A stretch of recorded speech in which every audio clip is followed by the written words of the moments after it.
పూర్వం సముద్రపురి అనే ఊరు ఉండేది. ఆ ఊరు సముద్రానికి చేరువుగా ఉంటుంది. అక్కడి వారంతా సముద్రంలో వేటకు వెళ్లి తెచ్చిన చేపలను అమ్మి జీవనం సాగిస్తూ ఉండేవారు. అదే ఊరిలో నాగులు అనే జాలరి ఉండేవాడు. నాగులు భార్య, ఇద్దరు కొడుకులతో జీవిస్తున్నాడు. నాగులు ఇద్దరు పిల్లలు వేటకు వెళ్లి తెచ్చే చేపలను భార్య సంతలో అమ్మేది. ఏవయ్యో, ఈరోజు బేరం ఏమీ కుదరలేదయ్యా. అన్ని చేపలు చవగ్గానే ఇచ్చేయాల్సొచ్చింది. ఎంతకాలం ఈ చిన్న చేపలతో బతుకుతాం? కూసంత పెద్ద చేపలు పట్టుకోవచ్చు కదా. ఏంటే నువ్వు మాట్లాడుతున్నది? వెళ్ళగానే పెద్ద చేపలు వలలోకి వచ్చి పడతాయి అనుకుంటున్నావా? ఏవి పడితే అవే తెచ్చుకోవాలి. అవునమ్మా, మేము ఎంత ప్రయత్నించినా పెద్ద చేపలు దొరకడం లేదు. పెద్ద చేపలు కావాలంటే సముద్రంలో చాలా లోపలికి వెళ్ళాలి. అంత దూరం వెళ్ళడానికి మన పడవ సరిపోదు. మన పడవలో అంత దూరం వెళితే ప్రమాదమని నాన్న చెప్పాడు. మనకి ఇంకా పెద్ద పడవ కావాలి. ప్రమాదం అని మానేస్తే మన బతుకులు మారతాయా? అయినా పెద్ద పడవ కావాలన్నా మనం కూడా పెద్దగానే ప్రయత్నం చేయాలి. ఎంతకాలం అని ఈ అరకొర బతుకులతో ఉంటాము? అమ్మ చెప్పింది నిజమేనన్నా. మనం ప్రయత్నించకుండా ప్రమాదం అని ఎంతకాలం ఇలా భయపడుతుంటాం? అట్లా కాదురా చిన్నోడా, ప్రమాదం అని తెలిసి కూడా వెళ్ళడం ఎందుకు అని. అందరూ మనతో పాటు ఉన్నవాళ్లే. వాళ్ళు బాగానే సంపాదించుకుంటున్నారు. మనమే ఇంకా భయం అని వెనక్కి వెళ్ళిపోతున్నాం. సర్లే నాన్న, అమ్మ అంతలా అంటుందిగా. ఒకసారి అమ్మ కోసం అయినా ప్రయత్నం చేద్దాం. ప్రమాదం వస్తే ఎలా బయటపడాలో ఆలోచించే లోపలికి వెళ్దాం. సరేలే, మీ ఇష్టం. అలా నాగులు కొడుకులని తీసుకొని వేటకు బయలుదేరతారు. ఒరే పెద్దోడా, సముద్రం పోటు మీద ఉన్నట్టుందిరా. ఈరోజు మామూలు చేపలు వేసుకుని వచ్చేద్దాము. నిజమే అన్నా, సముద్రం పోటెక్కినట్టుంది. ఏట్రా నువ్వు కూడా నాన్నలాగే మాట్లాడుతున్నావు?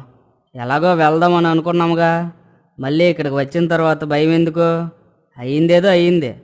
వెళ్ళి ఆ ప్రయత్నం ఏదో చేద్దాం. అలా సముద్రం లోపలికి వేటకు వెళ్తారు. అలా కొంచెం లోపలికి వెళ్ళాక అన్నా, ఈరోజు ఏదేమైనా పెద్ద చేపలు పట్టుకుని ఇంటికి వెళ్దాం. అంతవరకు సముద్రంలోనే ఉందాం. సరే సరే, అలాగే వెళ్దాం. ముందు త్వరగా లోపలికి వెళ్ళాలి. పదండి పదండి, అసలే సముద్రం పోటు మీద ఉంది. అలా సముద్రం లోపలికి వెళ్ళి వేట వేయటం మొదలు పెడతారు. కొద్ది సమయంలోనే పెద్ద పెద్ద చేపలు పడతారు. ఒరే చిన్నోడా పెద్దోడా, చాలే ఇంకా. ఇప్పటికే చాలా చేపలు పట్టుకున్నాం. ఇక చాలు, మళ్ళీ రేపొద్దాం. ఈ ఏళ్ళకి ఇవి చాలు, పొద్దుపోతుందిరా. అబ్బా, వండు నాన్న. మళ్ళీ రేపంటే ఇంత పెద్ద చేపలు దొరుకుతాయో దొరకవో. ఎలాగో వచ్చాం కదా, ఇంకొంచెం పట్టుకుని వెళ్దాం. ఒరే చాలురా, నాన్న చెప్పినట్టే వెళ్ళిపోదాం. మరలా రేపు వద్దాం లేరా. అసలే పొద్దుపోయేటట్టుంది. వాతావరణం కూడా చూడడానికి మారిపోతుంది. ఏది జరగకముందే ఒడ్డుకి వెళ్ళిపోవాలి. ఏటన్నా, అది ఇది అని ఏ ప్రమాదం వచ్చినా చూసుకుంటానని ఒడ్డుని చెప్పి ఇప్పుడు నువ్వే భయపడుతున్నావేమి? అది కాదురా, ఎలాగో చేపలు రోజు కన్నా ఎక్కువే పట్టుకున్నాం. పైగా పెద్ద పెద్ద చేపలు పట్టుకున్నాం. ఎక్కువ ఆశ ఎందుకు? మళ్ళీ రేపు వద్దాం అంటున్నాను కదా. అని అనడంతో అక్కడి నుండి నెమ్మదిగా బయలుదేరతారు. అప్పటికే పడవలో చేపలు ఎక్కువ అవడంతో పడవ మునిగిపోయేలా ఉండడంతో నాగులు ఒరేయ్, పడవ మునిగిపోయేలా ఉంది. చేపలు మనము బరువు అయిపోయినట్టున్నాం. కొద్ది చేపలు సముద్రంలోకి వదిలేయండి. ఏం కాదులే, ఇంకొన్ని చేపలు పట్టుకున్నా ఏమవదు. ఉన్న చేపలనే వదిలేయమంటున్నావు. నాన్న చెప్పింది నిజమేరా. కొద్ది చేపలు వదిలేద్దాం. ఎలాగో రేపు వస్తాంగా. నువ్వు కూడా ఏంటన్నా నాన్నలాగే మాట్లాడుతున్నావు? ఇంకొంచెం పట్టుకుందామంటే వద్దంటున్నారు. సరేలే, పట్టుకున్నాయన్న ఇంటికి తీసుకెళ్దామంటే అవి కూడా వద్దంటున్నారు. ఎలాగ బయలుదేరిపోయాంగా, కొంతసేపు ఓపిక పడితే ఒడ్డుకు చేరిపోతాం. ఇలా అంటుండగానే పడవ ఒక పక్కకు ఒరిగి పడవలోకి నీళ్లు వచ్చి తిరగబడిపోతుంది. దానిలో చేపలు మొత్తం సముద్రంలోకి పోతాయి. చిన్నోడు పెద్దోడు తిరగబడ్డ పడవను పట్టుకొని ఉంటారు. నాగులు మాత్రం పడవకు కొంచెం దూరంలో మునుగుతూ తేలుతూ ఉంటాడు. నాన్నా, ఇదిగో ఈ తెడ్డు పట్టుకో. అయ్యో అన్నా, మీరు ఎంత చెప్పినా వినకపోవడం వల్లే ఈ ప్రమాదం జరిగింది. అందుకేరా చెప్పేది అత్యాశకు పోకూడదు అని. ఇప్పుడు బాధపడి ఏం లాభం? జరగాల్సిందంతా జరిగిపోయింది. సరేలే, ఇప్పుడు నాన్నని మన దగ్గరికి ఎలా చేర్చుకోవాలో చూడు. నన్ను క్షమించన్నా, ఇంకెప్పుడు నీ మాటకి ఎదురు చెప్పను. ఇప్పుడు ఏం చేయాలో నువ్వే చెప్పన్నా. ఒరే చిన్నోడా, పడవ ఎలాగో తేలుతుందిగా. నెమ్మదిగా నాన్న వైపు చేతులతో నీళ్లు వెనక్కి నెట్టితే నాన్న దగ్గరికి వెళ్తాంగా. అప్పుడు నాన్న కూడా పడవ పట్టుకుంటాడు. నెమ్మదిగా ముగ్గురం ఒడ్డు చేరుకుందాం. సరే అన్నా, నువ్వు చెప్పినట్టే చేద్దాం. అలా ఇద్దరూ పడవపైన పడుకుని చేతులతో నీళ్లను వెనక్కి నెట్టడం మొదలు పెడతారు. కాని అలలు తాకిడికి పడవ వెనక్కి వెళుతుంది. నాగులు నెమ్మదిగా తెడ్డిని పట్టుకొని, ఒరే పెద్దోడా, మీరెంత ప్రయత్నించినా నా దగ్గరికి చేరుకోలేరు. పడవ తీరం వైపే వెళ్తుంది. నెమ్మదిగా మీరు ఒడ్డుకి చేరుకోండి. ఇకనైనా అత్యాశకి పోకండి. చిన్నోడిని అమ్మని జాగ్రత్తగా చూసుకో. లేదు నాన్న, మిమ్మల్ని ఇలా వదిలిపెట్టి మేము వెళ్ళలేం. మేము నీ దగ్గరికి రావడానికి ప్రయత్నం చేస్తాం. నువ్వు కూడా ఇటు రావడానికి ప్రయత్నించు. అంటుండగానే నాగులు తెడ్డితోనే సముద్రం లోపలికి వెళ్ళిపోతాడు.